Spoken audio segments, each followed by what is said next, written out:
Most lifters focus only on bilateral movements like the squat, but the real test of athletic strength is unilateral.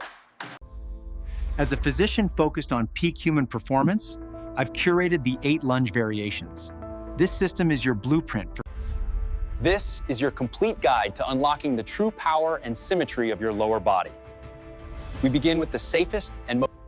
The reverse lunge is superior to the forward lunge for most athletes because it puts significantly less shear force on the knee joint. Look at your front leg. It is absolutely essential that the knee tracks over the midfoot and that the shin stays vertical. Your descent should be slow and controlled. Lower your body until your back knee is just a centimeter or 2 above the ground. Or to ascend, fire your glutes first. Imagine you are driving your front heel through the floor. You are not pulling yourself up. Unilateral movements are a major core test. Before you move, brace your core as if preparing for a punch. If your balance is a limiting factor, especially when loading with dumbbells, use a sturdy object like a railing or the back of a bench. To maximize glute activation, allow your torso to hinge forward slightly as you descend. This is a subtle movement, but it shifts. We've mastered linear strength. Now, let's introduce the challenge of rotation, which is vital for real-world movement. This movement places your hip in an internally rotated position, targeting the largest and most powerful fibers of your glutes for unparalleled development. Aim for 3 sets of 10 to 12 repetitions on each leg. This volume is the sweet spot for building muscle resilience and correcting imbalances. We move from linear to rotational strength with the curtsy lunge. This variation is because it places your hip. When you step back and across, the curtsy lunge forces your front leg's gluteus medius to fire eccentrically to prevent your knee from collapsing inward. The single most important form cue. Your front knee must track directly over your foot. Never let it cave inward. Unlike the reverse lunge, try to keep your torso as vertical and centered as possible. Avoid bending sideways or rounding your chin. To return to the top, focus on driving hard through the heel of your front foot. Visualize squeezing the glute of the working leg to pull you back. This movement combines an intense stretch at the bottom with a powerful, isolating contraction at the top. If holding 2 dumbbells interferes with your balance, use the goblet style, holding a single dumbbell vertically against your chest. We've built safety and rotation. Now, we tackle the classic forward lunge, the most quad-dominant and powerful linear movement in the system. This movement is the gold standard for developing explosive power in the quadriceps, which is crucial for sprinting and fast changes of pace. Aim for 3 sets of 10 repetitions on each leg.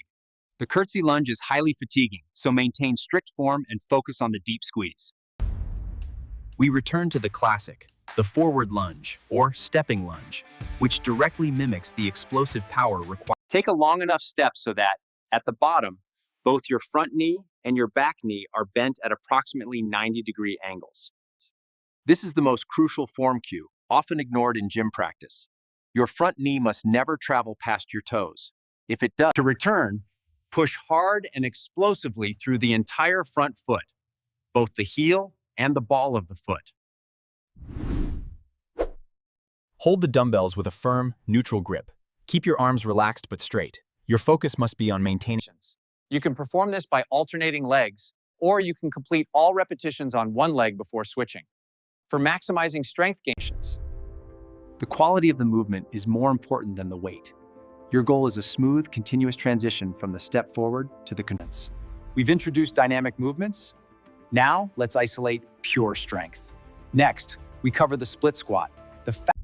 This movement allows you to lift heavier and accumulate more time under tension, leading to faster hypertrophy and strength gains. Due to the increased knee stress, keep the weight moderate and aim for 3 sets of 8 to 10 perfect repetitions on each leg. We move to the split squat, the most efficient way to maximize load and accumulate volume on one leg. Set your feet in a wide split stance. Ensure your front foot is far enough forward that, when you descend, your front shin remains vertical. Lower yourself slowly, focusing on dropping your hips straight down toward the floor. You should feel an intense, beneficial. In the split squat, most of the load, about 80% to 90%, must be concentrated through the heel and midfoot of your front. If you lack core stability when holding 2 dumbbells, switch to the goblet position, holding the weight centrally against your chest.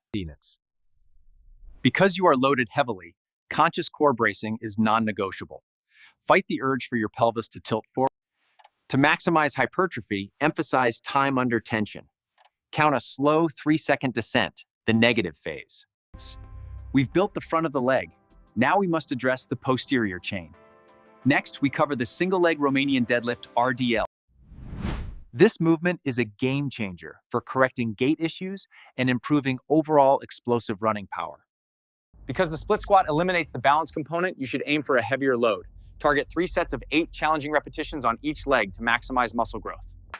We've built the front of the leg. Now, we must master the single leg Romanian deadlift set. This movement is the pinnacle. The key is to execute a true hip hinge. Imagine there is a wall behind you, and you are trying to touch it with your hips. As you hinge forward, the non-working leg should lift straight behind you. Your body, from your shoulder to the heel of your moving leg. Use a contralateral grip. If you are standing on your right leg, hold the dumbbell in your left hand. This diagonal loading. Only lower the dumbbell until you feel a strong tension or stretch in the hamstring of your standing leg. If you go lower and the stretch disappears. To return to the upright position, aggressively squeeze the glute of your standing leg. This powerful contraction drives your hips. If balance is the limiting factor, use a wall or chair and maintain a very light fingertip touch for stability. We've mastered the hinge. Now, let's address lateral mobility and strength. Next, we tackle the lateral lunge. This movement improves hip health and mobility, which is crucial for longevity in physical activity. Aim for 3 sets of 10 to 12 repetitions on each leg. Maintain the challenge by focusing on the slow, controlled tempo.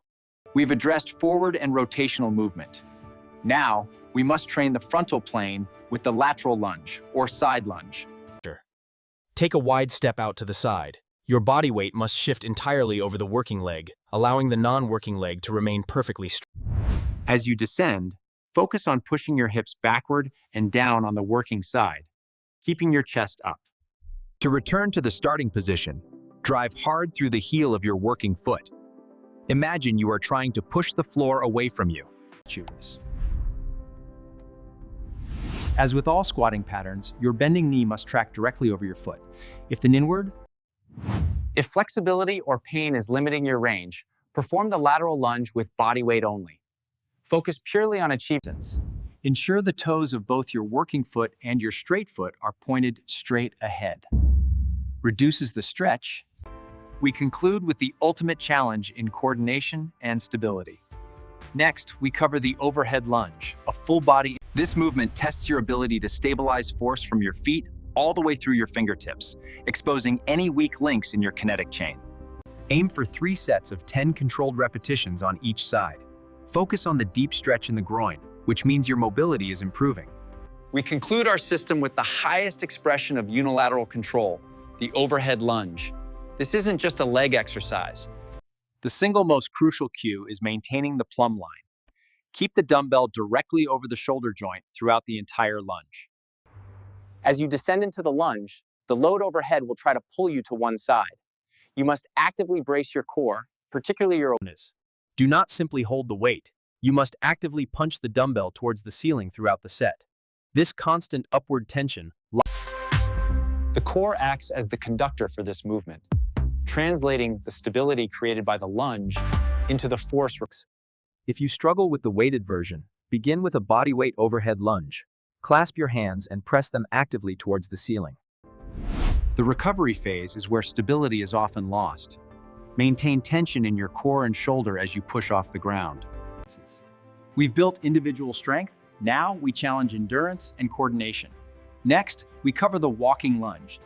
This movement combines all the principles we have learned into one continuous, fatiguing sequence, driving massive improvements in leg endurance. Because this movement is so technically demanding, focus on lighter weight. Aim for 3 sets of 8. We conclude our system with the walking lunge, the movement that integrates all the power, stability, and control you've built. Unlike the static lunge, you must maintain your balance as you move dynamically. After pushing off your front leg, as fatigue sets in, the tendency is to lean forward or let your spine round. Actively focus on keeping your torso perfectly vertical. For this movement, focus on covering distance rather than a fixed rep count. Aim to complete a set of 15 to 20. If the dumbbells introduce too much instability, put them down. Start with a bodyweight walking lunge. Focus on deliberately. Ensure your front foot makes contact with the ground heel first. This engages the muscles needed for shock absorption and helps. You have now completed the 8-pillar unilateral strength system. You possess the knowledge resilient legs that are not only strong. The key to this entire system is the commitment to correcting imbalances. Identify your weakest variation, whether it's the curtsy lunge. Aim for 3 sets of 15 to 20 continuous steps. This is the volume needed to push your muscular endurance past the limits of conventional training. Master these 8 movements and unlock the true symmetrical power of your lower body. You now possess the comprehensive 8-pillar unilateral strength system, the definitive guide to correcting imbalances, stabilizing your core. Don't miss our next video where we dive into exercises to relieve knee pain, improve strength and flexibility. Subscribe now, activate